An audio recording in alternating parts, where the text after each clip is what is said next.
ఆఫీసర్లే దొంగలు. Out source scam లో వారిదే కీలక రోల్. వారికి రెగ్యులర్ తో పాటే అవుట్ సోర్స్ సాలరీ, 7,000 మంది గుర్తింపు, ఫోరెన్సిక్ ఆడిట్ తో గుట్టురట్టు అంటూ కూడా చెప్తున్న పరిస్థితి కనబడుతుంది. వారబ్బా ఏమున్నదాన్ని, ప్రభుత్వ ఉద్యోగులే దొంగలట ఈ ఆఫీసర్లే. ఎట్లా అనేది కూడా చూద్దాం. అవుట్సోర్స్ స్కామ్ లో అసలైన దొంగలను ప్రభుత్వం గుర్తించినట్లుగా తెలుస్తుంది. వివిధ శాఖలు, సంస్థలు, యూనివర్సిటీలలో పనిచేస్తున్న సుమారు 7,000 మంది ఆఫీసర్లే ఎంప్లాయీస్ పేరుతో జీతాలు కొల్లగొట్టినట్లుగా చర్చ జరుగుతున్నది. ఆ సొమ్ము తీసుకుంటున్న అధికారుల వివరాలను మొత్తం ఆర్థిక శాఖ వద్ద ఉన్నట్టుగా సమాచారం. సదరు అధికారిపై చర్యలు తీసుకునేందుకు సిద్ధమైన ప్రభుత్వం ఏ రకమైన యాక్షన్ తీసుకోవాలనే అంశంపై సమాలోచనలు చేస్తున్నట్టుగా తెలుస్తుంది. ఫోరెన్సిక్ ఆడిట్ తో గుట్టురట్టు. గత ప్రభుత్వ హయాంలో కాంట్రాక్టింగ్, అవుట్సోర్సింగ్ నియామకాల ఇష్టానుసారంగా చేపట్టడంతోనే క్షేత్రస్థాయిలో పెద్ద ఎత్తున కూడా అవినీతి జరిగినట్లుగా విమర్శలు. ఇగో ఇష్టానుసారంగా ఏం గత ప్రభుత్వం చేయలే. అక్కడ అవసరం ఉన్న వాటికి సంబంధించి పూర్తి స్థాయిలో ఎంప్లాయీ ఎవరైతే ఉన్నారో అక్కడ 7 అవసరం ఉంటే కనీసం ఒక 4 ఫిలప్ చేయమని చెప్తే అప్పుడు ఫిలప్ చేసేలు. ఫిలప్ చేసిన తర్వాత ఏమైపోయింది అంటే దీంట్లో పూర్తి స్థాయిలో కూడా ఈ 7,000 మంది రెగ్యులర్కు సంబంధించిన ఎంప్లాయీస్, వీళ్ళు కాంట్రాక్ట్ అవుట్సోర్స్కు సంబంధించిన సేవల పేరుతోని వీళ్ళే జీతాలు తీసుకోండి. ఇది ఎవరు తప్పు? ముఖ్యమంత్రి తప్ప, మంత్రుల తప్ప, ఎమ్మెల్యేల తప్ప, ఎమ్మెల్సీల తప్ప? ఎవరు తప్పు? అధికారుల తప్పు. వీళ్ళను పూర్తి స్థాయిలో వీళ్ళను ఏంది వాళ్ళ ఏదైతే పనిచేత్తల్లో ఉద్యోగం నుండి రిమూవ్ చేసి వాళ్ళ ఆస్తులను జప్తు చేస్తే అప్పుడు ఇంకొక అధికారికి భయం ఉంటుంది. కానీ ఇక్కడ అలాంటి పరిస్థితి లేదు కదా.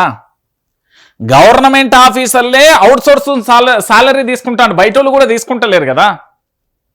ఇక అది వాళ్ళ దోస్తుల పేరు మీద తీసుకుంటారా, లేదా వాళ్ళ బినామీల పేరు మీద తీసుకుంటారా, లేకపోతే అది ఎవరి పేరు మీద తీసుకుంటారు అనేది అది సెకండరీ. ఇక్కడ పూర్తి స్థాయిలో మాత్రం దొంగ ఎవరు? ఈ ప్రభుత్వంలో పనిచేస్తున్న అధికారే కదా. ఈ అధికారికి సంబంధించిన 7,000 అవుట్సోర్సింగ్ ఉద్యోగాలు ఏవైతే ఉన్నాయో ఆ 7,000 మంది జీతాలు వీళ్ళు తీసుకుంటున్నారు కదా. మరి వీళ్ళనే కదా మనం కథం పట్టేయాల్సింది. మరి ఈ ఆఫీసర్లకు సంబంధించి ఇప్పటివరకు సంపాదించిన సంపాదన ఎంత, వీళ్ళు తీసుకుంటున్న జీతాలు ఏంది, అవి ఎవరెవరి పేరు మీద ఉన్నాయి, ఎందుకు తీసుకోవాల్సి వచ్చింది, తీసుకోవడానికి గల కారణాలు ఏంటి, అవి విచారణ అంతా చేసింది కదా. వీళ్ళ మీద ఎలాంటి యాక్షన్ తీసుకోవాలని సమాలోచనలు ఎందుకు? ఇంకా ఈ 7,000 మంది ప్రభుత్వానికి సంబంధించిన అధికారులు ఎవరెవరైతే ఆ ఎంప్లాయీస్, అవుట్సోర్సింగ్ ఎంప్లాయీస్ పేరుతో జీతాలు తీసుకున్నారో వీళ్ళ ఆస్తులందరినీ కూడా జప్తు చేసి వీళ్ళ కుటుంబాలను నడి రోడ్డు మీద వదిలేసి వీళ్ళని అరెస్టులు చేసి జైలు పాలు చేస్తే అప్పుడు రోగం తిరుగుతుంది. ఎందుకంటే ప్రభుత్వ సొమ్ము అంటే వీళ్ళు ఇచ్చే జీతాలు ఏమన్నా వీళ్ళ తాత ముత్తాతలదా, లేకపోతే ప్రభుత్వాన్ని పరిపాలిస్తున్న ఏమన్నా రాజుల ఆస్తుల? ఎవరి ఆస్తులు ఇవన్నీ? ప్రజల సొమ్ము. ప్రజల సొమ్ము అంటే అల్టిమేట్గా నాదత్తది, మీదత్తది. మన దగ్గర ఉండే ట్యాక్సులు తీసుకొని వాళ్ళకి జీతాలు ఇస్తారు. మన సంపాదనే వాళ్ళకి మనం జీతాలు ఇస్తాం. వాళ్ళు ఏం పై మీద వేరే గ్రహాల మీకెళ్ళి దిగిరాలే, కింద భూలోకం కింద ఇంకేమైనా లోకాలు ఉంటే అలకెళ్ళి రాలే. వాళ్ళు భూమి మీద ఉండేటోళ్ళే, ఇక్కడోళ్ళే కాబట్టి వాళ్ళని పూర్తి స్థాయిలో కూడా వాళ్ళ ఆస్తులు జప్తు చేసి వాళ్ళని అరెస్టు చేస్తే తెలంగాణ ప్రాంత ప్రజలు కూడా సంతోషిస్తారు. ఎందుకంటే ఇట్లా దొంగలు చాలా మంది ఉన్నారు. ఆఫీసర్ అనే పేరుతోనే అక్రమాలు ఎంత దరిద్రంగా చేస్తున్నారో మొన్నటి వరకు చూసిలు. మొన్న ఒక ఆయన కరెంట్ ఆఫీస్లో పనిచేస్తే ఆయన 200 కోట్లు, ఇంకొక ఆయన 500 కోట్లు, ఇంకో ఆయన 100 కోట్లు, ఇంకో ఆయన 50 కోట్లు. మరి ఈ అక్రమాస్తుల చిట్టా అంతా బయటపడిన తర్వాత ఆయన జప్తు చేస్తే, అరెస్ట్ చేస్తేనే కదా రోగం తిరిగేది. కాబట్టి నేనేమంటున్నా అంటే 7,000 మంది పేరుతోని ఎవరైతే 7,000 మంది అవుట్సోర్సింగ్ కాంట్రాక్ట్ అనే పేరు మీద పైసలు తీసుకున్నాడో, ఈ కాంట్రాక్ట్ ఎంప్లాయీస్ అవుట్సోర్సింగ్ అనే సేవల పేరు మీద జీతాలు తీసుకున్నారో ఈ ఆఫీసర్లు, వీళ్ళని అరెస్టు చేయాలని తెలంగాణ సమాజం కోరుకుంటున్నది. ఇక మీ అందరికీ తెలిసిన విషయమే. రంజిత్ అన్న మార్పు అంటే ఏంటిది అని అంటే, ఇక మార్పు అంటే ఇట్లా ఎండిపోతుంది అన్న. భూములన్నీ బీటలు వాడతాయి. అంటే మన భాషలో భూకంపం బలుగుతాయి చూడు, గట్ల అయిపోతుంది. కాంగ్రెస్ మార్పు అంటే ఇది. మీ అందరికీ తెలవాలి కదా కాంగ్రెస్ మార్పు ఏంది అంటే ఇది. మార్పు పేరుతో కాంగ్రెస్ అధికారంలోకి వస్తే ఏమవుతుంది అంటే గిట్లయితుంది. కాంగ్రెస్ అంటే ఏంది? కరువు. కాంగ్రెస్ అంటే ఏంది? కరెంటు కోతలు. కాంగ్రెస్ ఏంది అంటే ఏంది? అరెస్ట్ల పౌరం, దౌర్జన్యాలు అన్నీ జరుగుతాయి. ఈరోజు తెలంగాణలోకి ఇదే జరుగుతున్నది.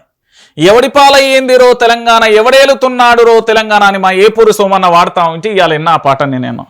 ఎందుకంటే ఇది తెలంగాణ సమాజానికి ఇప్పుడు ఎవరు ఏలుతున్నారు? మన తెలంగాణ రాష్ట్రానికి సంబంధించి తెలంగాణ ఉద్యమానికి సంబంధం లేని వ్యక్తి, తెలంగాణ ప్రాంత ప్రజల శ్రేయస్సు కోసం కాకుండా తమ యొక్క వ్యక్తిగత శ్రేయస్సు కోసం, తమ పార్టీల శ్రేయస్సు కోసం చూసుకునే వ్యక్తి, ఈ రాష్ట్రంలో పూర్తి స్థాయిలో సంక్షేమం కాకుండా రాజకీయ సంక్షేమం చూసుకునే వ్యక్తి, ప్రజలకు సేవలు కాకుండా వాళ్ళ సేవలలో తరలించే పని అయిపోతున్నది, గదే అయిపోతున్నది. ఇది చూడురి, చాలా మంది మాట్లాడతారు కదా. ఇక్కడ చూడురి, ప్రభుత్వ వైపు ఆది శ్రీనివాస్ స్వగ్రామం సిరిసిల్ల జిల్లా రుద్రంగిలో ప్రభుత్వం సాగు నీళ్లు ఇవ్వకపోవడంతో పొట్ట దశలో ఉన్న పంటను కాపాడుకునేందుకు రైతు నేవూరి శ్రీనివాస్ తనలాడుతున్నారు. ఒక్కో ట్యాంకుకు 500 చొప్పున వెచ్చించి 8 ట్యాంకర్ల నీటితోని పొలానికి తడిచిపెట్టేందుకు ప్రయత్నిస్తాడు. అయినా నీళ్లు సరిపోవడం లేదని ఆవేదన వ్యక్తం చేశారు. కేసీఆర్ పాలనలో ఏనాడు తమకు నీటి సమస్య ఎదురు కాలేదని, ఎల్లంపల్లి నుంచి గోదావరి జలాలు రుద్రంగికి వచ్చాయని చెప్పారు. కాంగ్రెస్ పాలనలో నీళ్లు లేక గ్రామాలలో పంటలు ఎండిపోయే పరిస్థితులు వచ్చాయని వాపోయారు. 2 ఎకరాల కౌలు తీసుకుని సాగు చేశానని, పంటను కాపాడుకోవడం కోసం ట్యాంకర్లతో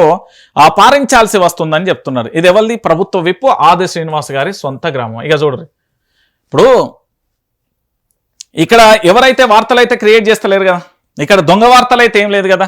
వాళ్ళు మాలలో ఉన్నారు, హనుమాన్ మాలలో ఉన్నారు, ఇంకో పక్కన వాటర్ ట్యాంక్ ఉన్నది, ఇంకో పక్కన ఆడ వరిసేను ఉన్నది, నీళ్ళు పోతాను.